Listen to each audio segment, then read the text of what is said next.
Assalamualaikum warahmatullahi wabarakatuh. Teman-teman, salam jumpa lagi. Ketemu lagi dengan saya Ahmad Kramatipa di Kramatipa Channel. Nah, teman-teman, pada kesempatan kali ini saya akan berbagi mengenai aki kering ya, teman-teman. Kata orang ini aki kering. Cuma apakah benar aki kering? Kita simak videonya sampai akhir.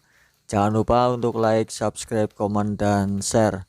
Nah, teman-teman, ini aki yang saya beli online ya. Aki saya beli online. Ini aki 7 ampere jam, mereknya GS.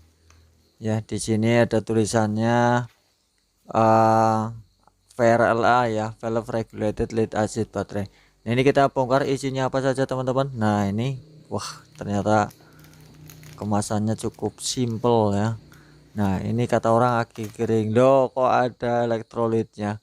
Berarti bukan aki kering ya, tapi ya tidak masalah. Kemudian di sini ada notifikasinya ya, teman-teman. Ada peringatannya. Ini diperhatikan betul-betul juga. Nah, seperti apa isinya? Yang katanya aki kering. Nah, ini dia. Ini buku petunjuknya. Nanti kita baca baik-baik lah ya, biar tidak sampai salah. Nah, selanjutnya kita bongkar penutup elektrolitnya dulu ya, teman-teman. Plastiknya dulu kita bongkar, kita lepas. Jangan lupa dirapikan ya. Kemudian hati-hati dengan elektrolit ini ya, teman-teman. Elektrolit ini asam sulfat ya, sangat korosif terhadap logam maupun bukan logam, termasuk cat ya, atau mata kita ya. Jangan sampai mercik ke mata atau ke badan kita. Semestinya sih kalau mau memproses ini pakai kacamata dan juga masker. Kemudian kita lepas tutup plastiknya ya, teman-teman. Kemudian ditempatkan di tempat yang rapi, karena nanti ini akan kita gunakan untuk menutup baterainya setelah elektrolitnya dimasukkan. Kemudian ini seal yang di baterai, penutup yang di baterai ya, labelnya kita lepas juga. Ini kita lepas, kemudian kita pasangkan nih.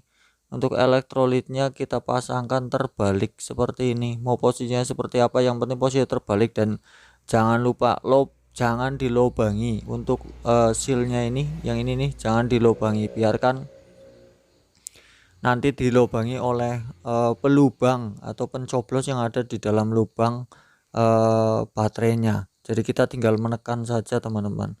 Kita tekan agak keras ya, karena memang ada aluminium foilnya agak tebal. Kemudian mungkin penusuknya juga ada yang tumpul, kadang memerlukan energi yang agak ekstra ya. Ini yang ternyata yang pertama, yang sel paling kiri itu penusuknya agak tumpul, jadi agak susah. Kita coba lagi, kita tekan-tekan seperti ini ya, tapi jangan dipukul pakai palu ya, cukup ditekan dengan tangan saja. Nah, akhirnya berhasil. Kemudian kita tunggu sampai elektrolitnya turun dengan sendiri ya, teman-teman. Biarkan kurang lebih sampai 20 menit sekitar 20 menit nanti akan turun sendiri. Kalau ternyata tidak turun sendiri, berarti nanti boleh kita pencet-pencet ya, biar turun. Tapi yang lebih baik, kata petunjuknya itu dibiarkan turun manual, biar peresapan di elemennya itu terjadi secara perlahan-lahan, katanya begitu. Nah, ini kita tunggu sampai habis ya, elektrolitnya sampai turun semuanya. Ini sudah habis, sudah turun semuanya. Memang saya skip ya, teman-teman, karena agak lama, hampir 1 jam ya. Kemudian memang setelah turun itu juga saya biarkan sampai lebih dari 1 jam. Kalau sarannya untuk aki di bawah 12 Ah sih hanya 30 menit sudah cukup apabila memang sudah mau digunakan. Tapi saya punya waktu yang agak longgar, jadi memang saya biarkan sampai 1 jam lebih. Kemudian di sini ternyata ada semacam cipratan atau percikan ya, karena terjadi reaksi antara elektrolit dengan elemen di dalam, ternyata terjadi percikan. Segera dibersihkan, teman-teman. Kemudian Kalau sudah, baterai ini kan biasanya begitu diisi air langsung panas ya atau hangat, yaitu normal ya teman-teman. Jadi jangan takut, yang penting jauhkan dari percikan api ya, karena itu berpotensi terjadi kebakaran terbakar itu. Yaitu petunjuknya seperti itu, kita ngikuti petunjuk saja. Tapi kalau menyala benar-benar sampai meledak sih sepertinya tidak, karena ini bukan gas. Kemudian tutupnya kita tutupkan di sini ya.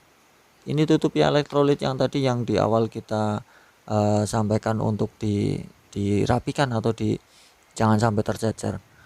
Nah ini kita pasangkan, kemudian kita tekan cukup dengan tangan saja ya, tidak perlu dipukul dengan pemukul, tapi cukup ditekan pakai tangan. Kalau dipukul dengan pemukul khawatirnya justru nanti akan terlalu keras, terlalu dipaksakan pecah, malah nanti urusannya jadi repot, karena sepertinya tidak ada yang khusus menjual tutupnya saja. Di toko online sepertinya juga tidak ada.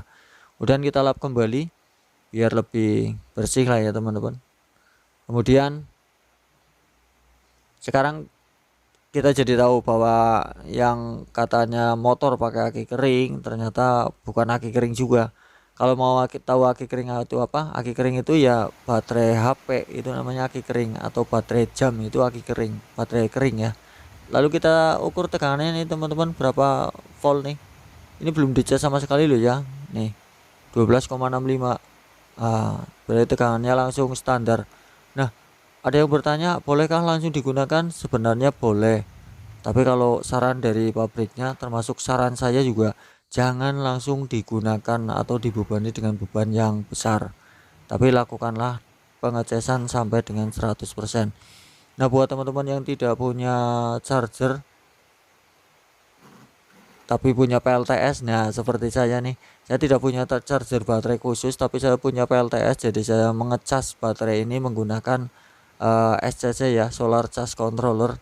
Seperti ini saya menggunakannya, sehingga nanti sangat terpantau ketika sudah penuh nanti bisa dilepas. Bahkan ketika penuh sekalipun ini akan meng-cut off ya, jadi baterai ini tidak akan dicas terus oleh solar charge control ini.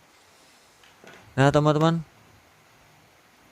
berarti kembali ke baterai kering tadi ya, atau aki kering. Jadi ini bukan merupakan aki kering. Aki kering itu tadi saya sampaikan baterai laptop, baterai jam, baterai HP, kemudian Live PO4, itulah aki kering, karena di dalamnya cairannya bentuknya bukan cairan ya, tapi semacam seperti pasta apa ya di dalamnya. Ada juga yang memang benar-benar kering. Kalau lithium itu di dalamnya ada yang benar-benar kering. Nah, ini untuk pengecasan aki menggunakan solar charge controller, menggunakan listrik tenaga matahari, itu jangan lupa ya teman-teman, yang dipasang itu terminal baterainya dulu, jangan memasang panel suryanya dulu. Kecuali teman-teman memasangnya di malam hari, memasang yang jalur ke panel surya dahulu, itu tidak masalah. Tapi kalau siang hari jangan coba-coba, karena solar charge controlnya nanti akan kebingungan membaca tegangan input dan outputnya. Jadi hati-hati ya teman-teman. Nah, buat teman-teman yang penasaran, loh kok malah jadi PLTS, ini gimana ya, silakan teman-teman simak video saya mengenai PLTS di channel ini ya. Tentunya untuk pemula, PLTS khusus pemula ya, ada di channel saya. Jadi saya pikir teman-teman bisa mengikutinya dengan mudah, karena memang dari yang sederhana teman-teman. Nah, ini kita pasangkan sampai kencang.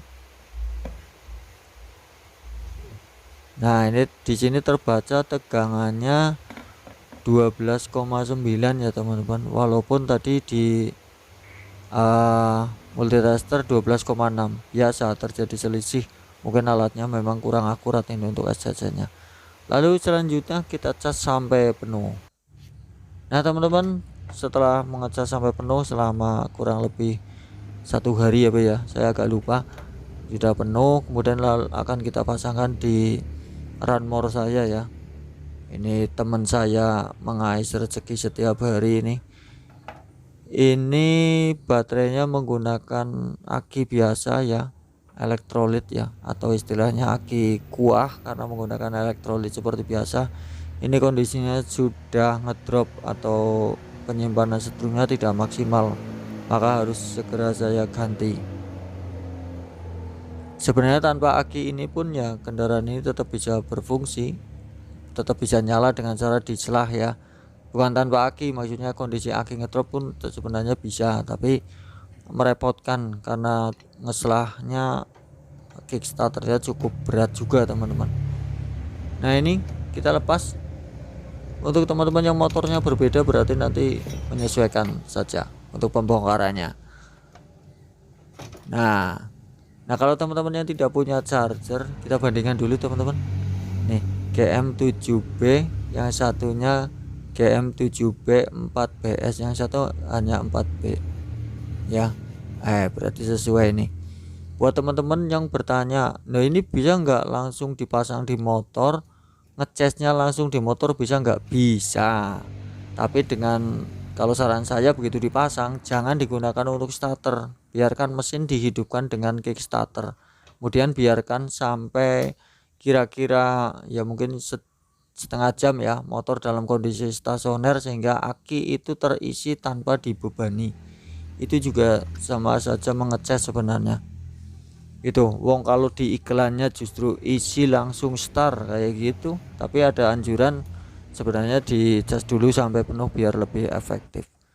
Nah ini sudah kita pasangkan, tinggal terminal positifnya ini. Nah dengan aki seperti ini elektrolit jelas tidak akan tumpah-tumpah, sehingga bodi kendaraan pun akan lebih aman ya.